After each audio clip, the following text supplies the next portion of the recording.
This channel does not promote any violent, harmful, or illegal activities. All content provided by this channel is meant for an educational purpose only. Top quality और consistent performance के लिए सिर्फ silver pump नाम याद रखना। আমরা রাজ্য সরকারেরও তো পারমিশন দরকার হয় এইসব বিএসএফ ক্যাম্প তৈরি করার। এরা কতটা পারমিশন দেবে কিনা আমি উপরের সাথে কথা বলছি। আমি দিল্লি গেলে পরে গৃহমন্ত্রী অমিত শাহের সাথে দেখা করে আপনাদের সমস্ত বিষয়টা বলবো এবং এই ক্যাম্পের বিষয়টা বলবো, ঠিক আছে? আমাদেরকে পালিয়ে যেতে হবে, বিএসএফ চলে গেলেই আমাদেরকে পালিয়ে যেতে হবে, উপায় নাই আমাদের, উপায় নাই। চলে গেলে আবার হুমকি দিচ্ছে, ওরা আবার মারবে, মারধর করবে, গ্রামের লোক গতকালকে একজনকে অ্যারেস্ট করেছেন পুলিশ, তো উনি পালাতে গিয়ে বলে যে শেষ করে দেবো, আবাক করবো, জীবিত রাখবো না দিয়ে, এমনকি পুলিশ কর্মী হাত ভেঙে গেছে, পুলিশ কর্মীর হাত ভেঙে ধরতে গিয়ে। বিএসএফ থাকবে, এখন চিন্তা নেই। আমরাও যতটা পারছি চেষ্টা করে বিএসএফ কে রাখার চেষ্টা করছি এখানে।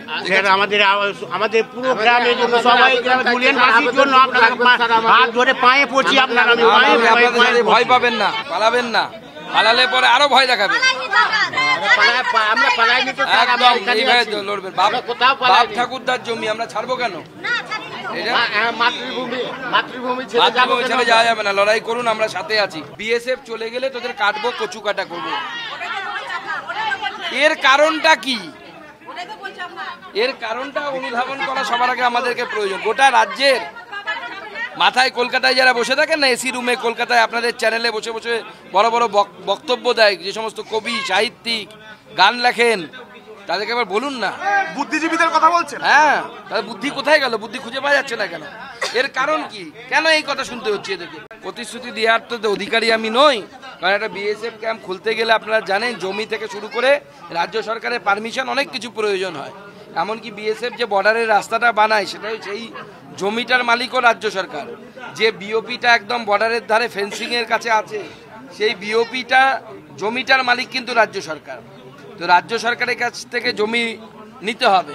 আমি এই বিষয়ে মাননীয় গৃহমন্ত্রীর সাথে কথা বলবো, কথা বলেই তারপরে আগামী দিনের কথা বলতে। আমরা তৃণমূল কংগ্রেসের মতো নই যে উল্টোপাল্টা প্রতিশ্রুতি। বিএসএফ ক্যাম্প ছিল আগে, বামফ্রন্ট সরকারের আমলে সেই বিএসএফ ক্যাম্প তুলে দেওয়ার ব্যবস্থা হয়। যতদিন বিএসএফ ক্যাম্প ছিল এই এলাকা অত্যন্ত শান্তিপূর্ণ এলাকা ছিল। আমার বিশ্বাস বর্তমান পশ্চিমবঙ্গ সরকার এই কেসের সেন্সিটিভিটি দেখে, সংবেদনশীলতা দেখে, এখানকার সাধারণ মানুষের দাবিকে সম্মান জানিয়ে এখানে বিএসএফ ক্যাম্পের জন্য আবেদন করবে। প্রয়োজনে আমরা কেন্দ্র সরকারের সাথে কথা বলে বিএসএফ ক্যাম্প প্রতিষ্ঠা করার ব্যবস্থা করব। কিন্তু শুরুর কাজটা, অর্থাৎ শুরুতে এখন ইনিশিয়েট করতে হয় ব্যাপারটা, এটা রাজ্য সরকারের তরফ থেকে করতে হবে। কারণ এই রাজ্যের প্রশাসনিক প্রধান হচ্ছে মমতা বন্দ্যোপাধ্যায়, জেলার প্রশাসনিক প্রধান হচ্ছে ডিএম এবং এসপি। তো আমি ডিএম এসপির কাছে আবেদন করব, সাধারণ মানুষের সুরক্ষাকে গুরুত্ব দিয়ে তারা বিএসএফ ক্যাম্পের ডিমান্ড তারা জানাবে।